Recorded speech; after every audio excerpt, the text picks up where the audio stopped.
은행에서 채용 총괄 업무를 담당해온 유튜브는 우리나라에 한 명밖에 없습니다. 안녕하십니까, 메스다뱅입니다. 2020년 하반기 신한은행 채용 공고가 떴죠. 9월 22일까지, 그러니까 다음 주 화요일까지가 마감입니다. 지금 약 한 일주일 정도 남아있는 것 같은데요. 신한은행 자소서는 지금 우리은행하고 같이 떼 있는데 우리은행은 상대적으로 조금 쉽게 출제가 되었다고 볼 수 있는데 신한은행은 늘 그렇듯이 이 자소서가 조금은 어려워 보입니다.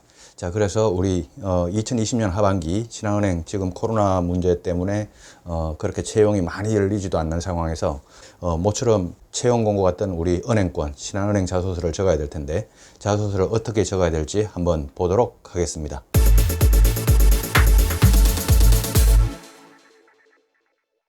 자, 여러분들이 지금 보고 계신 이 화면이요. 이 화면이 신한은행 자소서 화면입니다.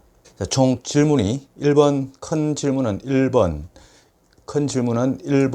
그 다음에 2번, 그 다음에 3번, 4번 해서 총 4개가 있는데 2번이 3개로 나누어져 있죠.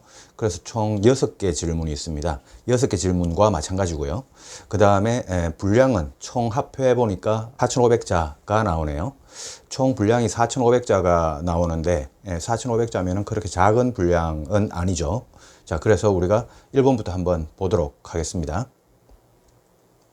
자, 1번입니다. 본인 성격의 장단점 및 가치관을 성장 과정에 기반하여 작성해 주세요. 성장 과정은 가족, 학창 시절, 주변인과의 관계 등 뭐 이런 관계를 통해서 본인의 장단점하고 가치관을 적어달라라고 하는 이 내용입니다. 자, 전체적으로 천자인데요. 자, 1번은 천자를 적어야 되는데 제가 여기에 어떻게 나눠 놨냐면 여러분들이 제가 이렇게 분량을 이렇게 나누어 드리니까 이게 상당히 도움이 된다고 하는데 자, 먼저 500자 이렇게 나누었습니다. 자, 500자 나누어서 지금 이 질문을 보면 신한은행 이 질문은 계속 전통적으로 뭐 몇 년간 지금 계속 나오고 있는 질문인데요. 이 질문의 핵심, 그러니까 뭘 적어달라는 거냐, 목적어가 뭐냐 하면 장단점 및 가치관입니다. 문제 질문을 보면요. 성장 과정을 적어달라는 게 아니라 성장 과정은 툴이고 결국 적어야 되는 거는 우리가 장단점하고 가치관을 적어야 됩니다. 그래서 500자를 나누어서 위쪽 500자에 제가 장단점을 적을 거고 아래쪽 500자는 제가 가치관을 적을 겁니다. 자, 가치관. 자, 그래서 위쪽 장단점 관련해서 소제목을 하나 만들고요. 그 다음에 아래쪽에 가치관 관련해서 소제목을 하나 만들고. 자, 이렇게 해서 500자인데 자, 장단점이 500자인데 자, 여기 이제 포인트를 한번 보도록 하겠습니다. 제가 어떻게 포인트를 작성해 놨냐면 결국 이 1번 질문에서 핵심은 뭐냐면 장단점하고 가치관이지 가족하고 학창시절 주변인과의 관계 이게 핵심이 아닙니다. 그죠? 자, 가족을 그 소재로 끌고 와도 좋고 학창시절을 끌고 와도 좋고 안 끌고 와도 좋은데 결국 적어야 되는 거는 우리가 장단점하고 가치관을 적어야 된다. 라는 겁니다. 자, 근데 제가 분량을 지금 500자 이렇게 나눠놨지 않습니까? 여러분들이 보통 어떻게 나누는 케이스가 많냐면 장점 3분의 1, 단점 3분의 1, 가치관 3분의 1 이런 식으로 나누는 케이스가 많은데 제가 그렇게 3분의 1씩 장점 3분의 1 그러니까 330자 장점, 단점 330자, 가치관 330자 이렇게 나누지 않고 가치관을 500자로 해가지고 제가 좀 더 길게 배정을 해놨죠. 자, 이 이유는 가치관이 더 중요하기 때문입니다. 여러분들의 가치관.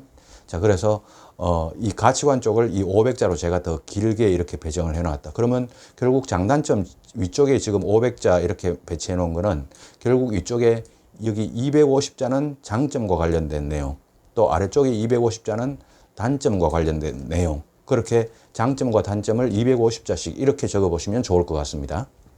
자, 장단점을 위쪽에 배치시키고요. 그 다음 아래쪽은 가치관을 배치시키는데 가치관 분량을 길게. 자, 500자라고 제가 이렇게 배치를 해 놓았는데 여러분들은 더 길게 하셔도 좋습니다.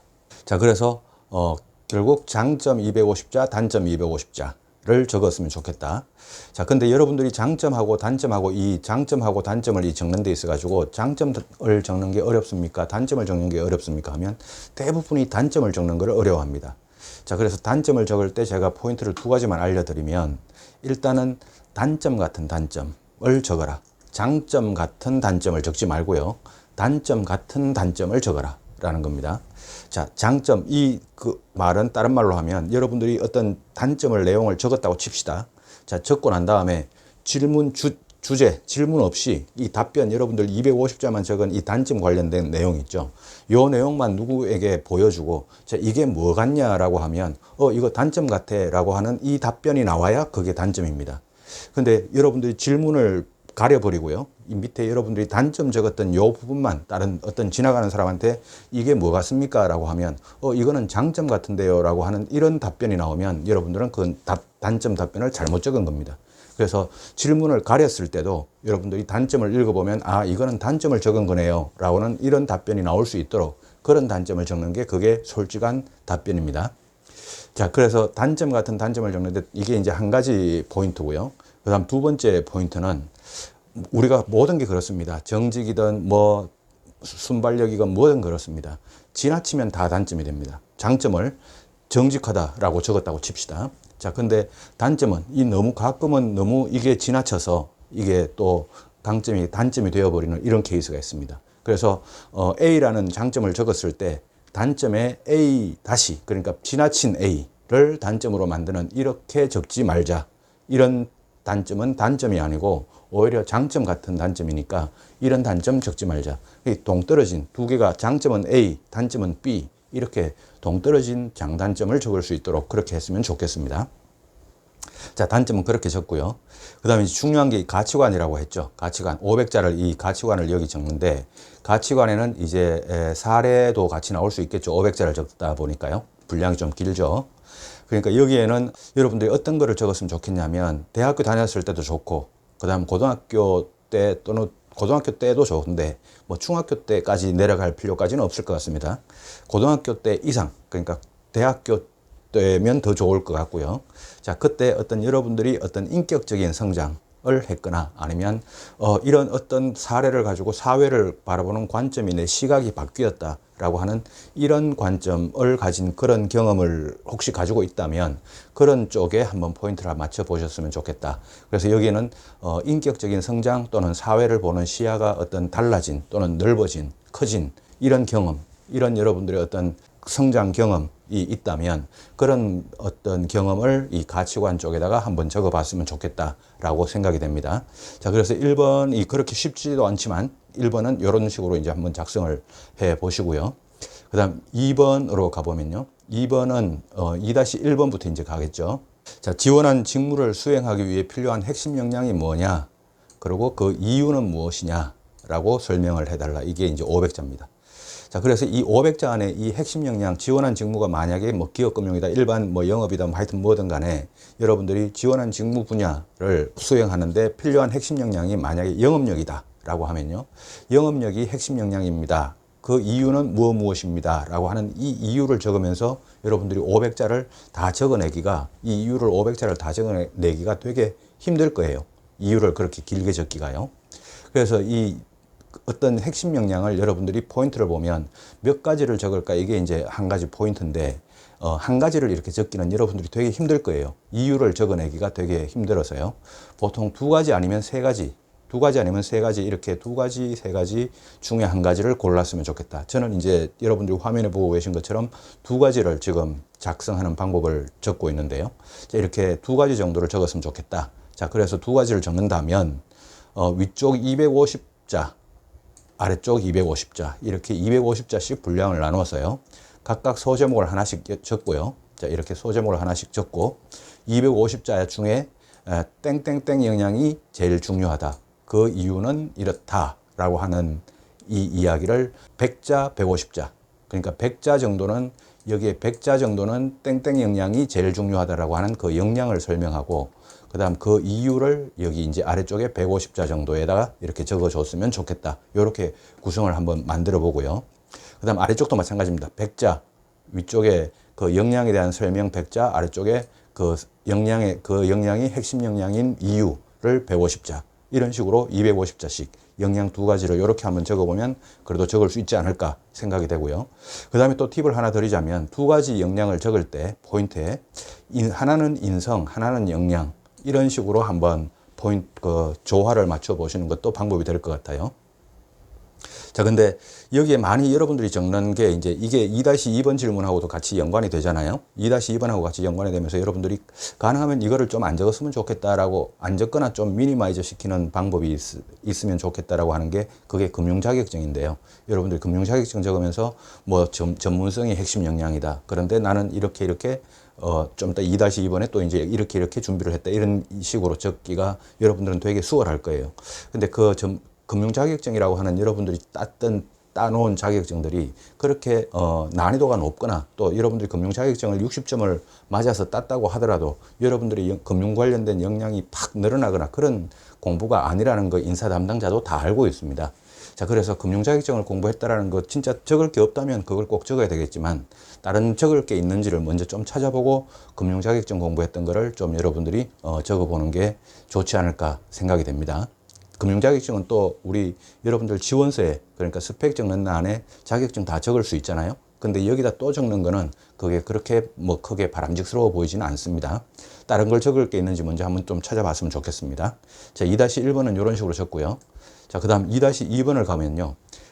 이제 2-1번에서 적었던 그 역량, 이제 뭐 전문성이든 뭐든 간에 여러분들이 적었잖아요. 그걸 갖추기 위해서 본인이 어떠한 노력을 기울였는지 적어라. 또 500자입니다. 자, 그래서 우리가 2-1번에서 두 가지를 적었다면 이 2-2번도 마찬가지로 250자, 250자 이렇게 이제 구분을 시키겠죠. 그래서 2-1과 2-2는 결국 같은 문항이다 이렇게 볼 수도 있습니다.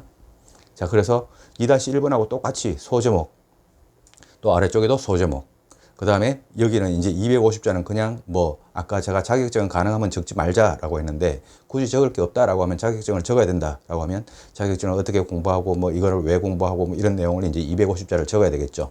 자, 이런 식으로 이제 250자를 적으면 되는데 여기에는 이제 그 본인이 어떻게 노력을 했는지 거기에는 이제 경험 사례를 이렇게 적어야 될 거고요. 우리 많은 지원자들이 이렇게 자격증 공부를 많이 적으실 겁니다. 자, 이거는 크게 여러분들 자소서를 변별력 있게 만드는 그런 요인은 되지 않을 것 같습니다. 평균치에는 들어갈 수 있지만 평균치보다 나은 자소서가 되기가 쉽지가 않아 보이고, 그래서 제가 굳이 하나 조언을 드리자면 좀 발로 뛰면서 뭔가를 해결했던 노력, 뭔가 여러분들이 앉아서 책상 앞에서 했던 노력이 아니고 바깥으로 나가서 그냥 발로 뛰어서 노력을 발품을 팔아서 했던 그런 노력이 혹시 있는지 그런 쪽을 좀 한번 찾아봐서 한번 적어보는 것도 좋을 것 같습니다. 자, 그래서 2-2번은 이런 식으로 한번 적어 보시고요. 자, 그 다음 2-3번을 가보겠습니다. 자, 2번이 큰 2번이 이제 크게 2-1, 2-2, 2-3 이렇게 나오는데 2-3번은 이 분야, 여러분들이 지원했던 이 분야에서 꿈이 뭐냐, 펼치고 싶은 꿈이 뭐냐, 그 꿈을 신한은행에서 이루고 싶은 이유, 왜 신한은행이냐, 그 꿈을 이루는 게 왜 신한은행이어야 되냐, 다른 은행은 아니고 왜 하필 신한은행이냐, 이 질문을 하고 이 답변이 500자입니다. 자, 500자인데 여기도 또 똑같이 제가 250, 250자 이렇게 나누었습니다. 자, 여러분들이 이 위쪽 250자에는 또 소제목을 하나 적고요. 소제목을 하나 적고 내가 이 지원한 직무 분야에서 가지고 있는 꿈은 이거다. 내가 가지고 있는 꿈은 이거다. 라고 하는 그 내용을 250자를 좀 풀어서 설명을 하면서 적습니다. 자, 이 꿈을 여러분들이 뭐 개인금융 전문가가 꿈이다. 뭐 이런 내용은 조금 평범하겠죠. 여러분들이 조금 더 깊이 있게 생각을 해보는 것도 방법이 될 것 같습니다. 조금 더 공부를 하더라도요. 아직까지 시간이 있으니까요. 자, 그래서 조금 더 구체적으로, 조금 더 멀리 바라보고, 조금 더 현실성 있게 그런 꿈을 한번 실제로 한번 세워보시고요. 자, 우리 자소서 기간 동안만이라도 한번 세워보시고요. 자, 아마 이 질문이 그래도 제일 어렵지 않을까 싶어요.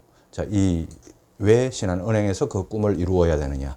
그 꿈을 이루는데 왜 하필 신한은행이 그 꿈을 이루는데 도움을 줘야 되냐? 왜 하필 이 장소에서, 우리 직장에서, 이 신한은행이라고 하는 이 직장에서 네 꿈을 이루어야 되냐?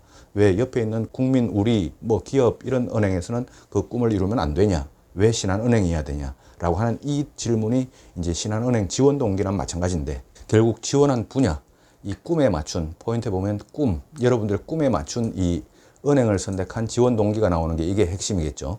자, 그래서 요 부분에 대한 답변을 여러분들이 잘 만들어내면 요게 여러분들의 자소서가 되게 좀 변별력 있게 보이게 됩니다. 이 부분을 여러분들이 깊이 있게 고민을 해야 됩니다. 지원 동기. 왜 이 꿈을 신한은행에서 이루어야 되냐. 이거를 다른 항목들 뭐 준비도 해야 되겠지만 다른 항목들 작성하는 시간보다 이 항목 작성하는 시간이 월등히 길어야 됩니다. 고민 많이 하셔야 되죠. 자, 그래서 지원 분야에 대한 지원 동기, 그러니까 너 왜 이 직무를 지원했냐 이런 게 아니고요. 너 왜 그래서 신한은행을 선택했냐, 결국 네 꿈을 이루는 데 있어 가지고 결국 신한은행을 선택했냐라고 하는 이겁니다. 그래서 신한은행과 관련된 이야기가 나와야 됩니다. 자, 그래서 여기에는 신한은행은 어떻고 그래서 신한은행 회사 이야기를 하는 것도 나쁘진 않은데요.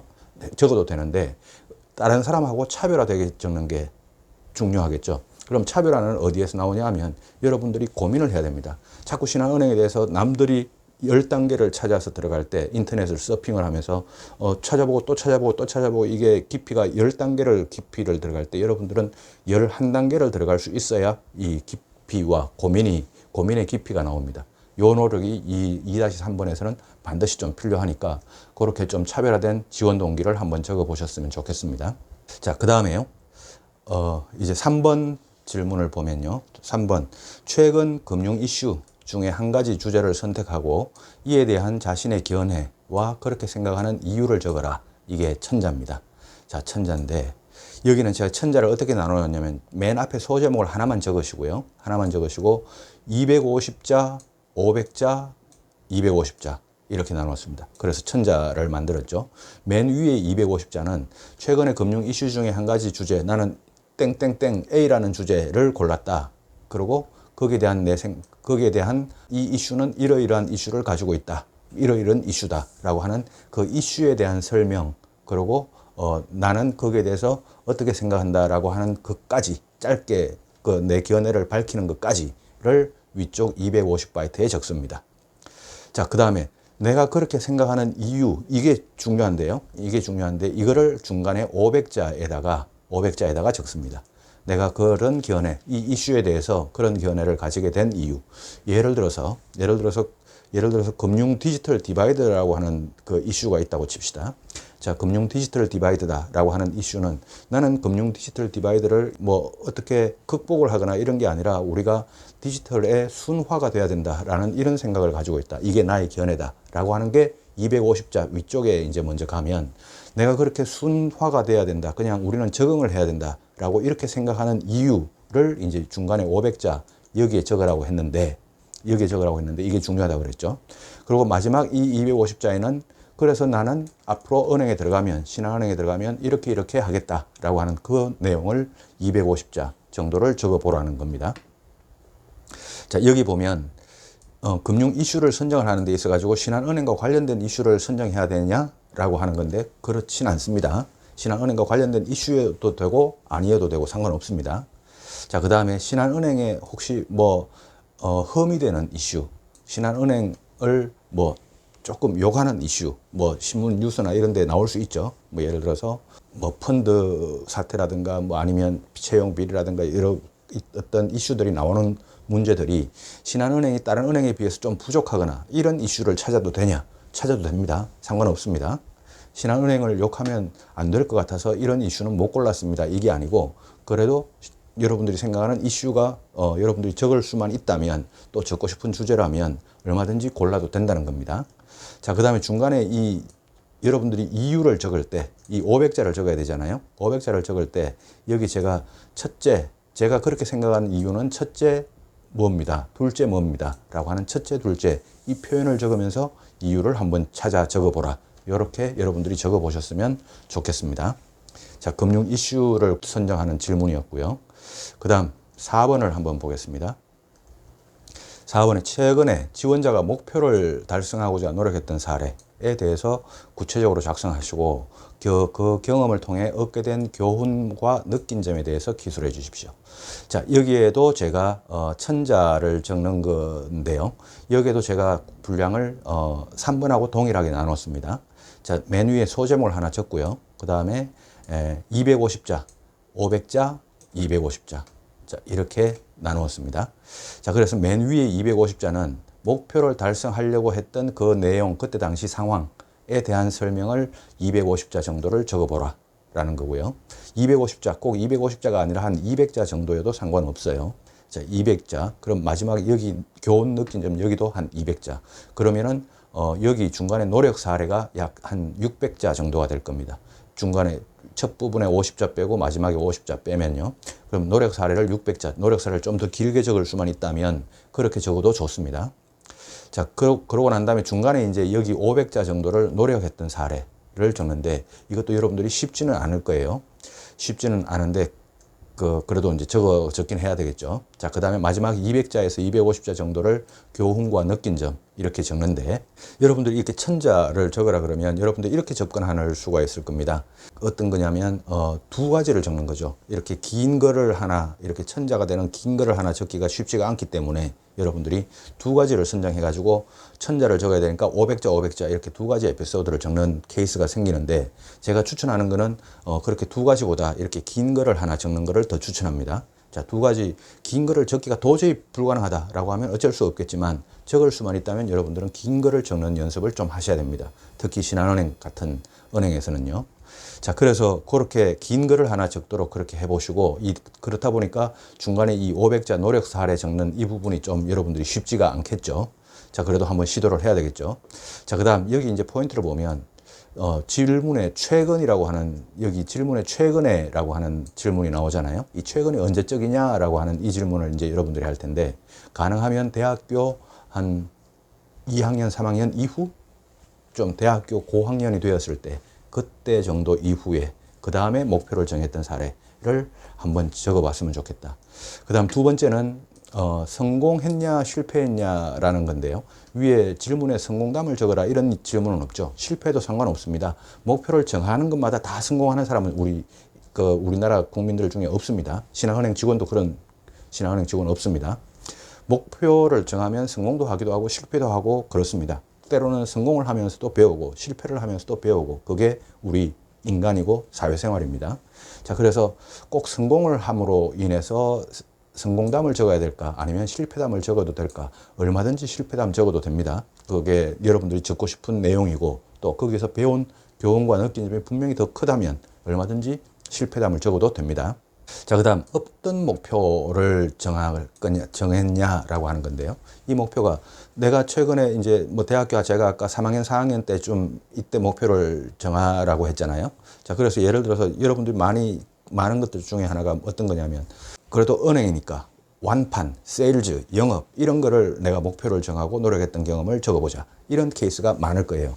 자, 크게 썩 바람직한 자소서 소재는 아니라고 생각됩니다. 자, 그래서 완판했다. 그래서 결과적으로 어떻게 했냐? 완판했다라는 거예요. 그래서 좀 이 힘든 상황에서 나는 이거를 완판을 해보자라는 이 목표를 세웠다. 그래서 중간에 노력을 어떻게 했다. 그래서 결과적으로 완판했다. 거기서 나는 이런 거를 배웠다라고 이런 에피소드를 여러분들이 많이 찾을 거예요. 근데 그게 아니라 여러분들의 어떤 계량적인 이런 목표가 아니라 좀 정성적인, 인성적인 이런 목표를 가지고 노력했던 경험. 예를 들면 이런 겁니다. 제가 조금 전에 예를 들었던 거는 완판에 대한 이야기고요.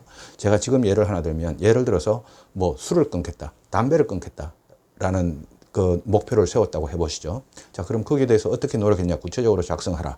그리고 그 경험에 대해서 내가 술을 결국 끊었던, 못 끊었던, 성공 실패에 관계없이 그때 뭘 느꼈냐. 습관의 중요성을 배웠다. 습관이란 엄청나다, 무섭다라는 걸 배웠다. 어떤 이런 걸 배웠다. 자, 이렇게 이거는 계량적인, 역량적인 그런 부분이 아니죠. 자, 그 인성적인, 정성적인 부분이죠. 자, 이렇게 정량적인 부분을 적을까, 정성적인 부분을 적을까, 이것도 같이 바구니 속에 넣고 여러분들이 고민을 해 보시면 좋겠습니다. 반드시 정량적인 거를 적어야 된다는 아니니까요. 자, 그렇게 했으면 좋겠습니다. 자, 그래서 4번은 이렇게 적으시고요. 자, 그래서 전체적으로 한번 보면요. 이번 2020년 하반기 신한은행 신입행원 채용 1번부터 4번까지, 큰 4번까지가 있습니다. 자, 1번에서 포인트는 뭐냐면 제가 여러분들의 가치관이라고 했습니다. 가치관을 아래쪽에 500자 좀 길게 잡았죠. 가치관을 제가 어떻게 적어라 라고 했던 걸 좀 신경 써서 적으시고요. 2번은 전반적으로 다 어려운 질문입니다. 2번이. 자, 역량에 대한 노력. 역량에 대해서 네가 얼마나 발로 뛰면서 노력했냐. 그리고 그걸 어떻게 신한은행과 연결시킬 거냐. 네 꿈과 신한은행을 어떻게 연결시킬 거냐라고 하는 이 지원 동기. 이게 2번이죠. 자, 그 다음 3번에서는요. 네가 그런 견해, 금융 이슈에 대해서 그런 견해를 가지고 있는 이유가 뭐냐. 나는 이런 이유로 그런 견해를 가지고 있다라고 하는 이 이유가 중요하다고 제가 이야기를 했죠. 그 다음 4번에서는요, 목표를 가지고 네가 얼마나 진짜 힘든 노력을 해봤냐라고 하는 이 노력 사례, 요게 제가 포인트라고 여러분들에게 말씀을 드리고 싶고, 자, 4번은 아까 또 이야기했죠. 반드시 정량적인 목표가 안 나와도 된다 그랬습니다. 전체적으로 난이도는 2번 항목들이 제일 어려울 것 같고요. 그 다음에 1번, 이 두 번째로 좀 가치관 적는 쪽이죠. 그 다음 3번과 4번은 마지막에 비슷하게 여러분들이 적어도 되는데, 굳이 따지자면 4번 쪽이 조금 더 어렵지 않을까 생각은 듭니다만 3번과 4번은 뭐 크게 난이도가 변별력이 있어 보이지는 않습니다. 자, 그래서 여러분들 신한은행 자소서가 이제 이번 하반기 시중은행권 중에는 거의 처음일 텐데요. 자, 신한은행 자소서 잘 적고 여러분들 다 좋은 결과 있기를 바라겠습니다.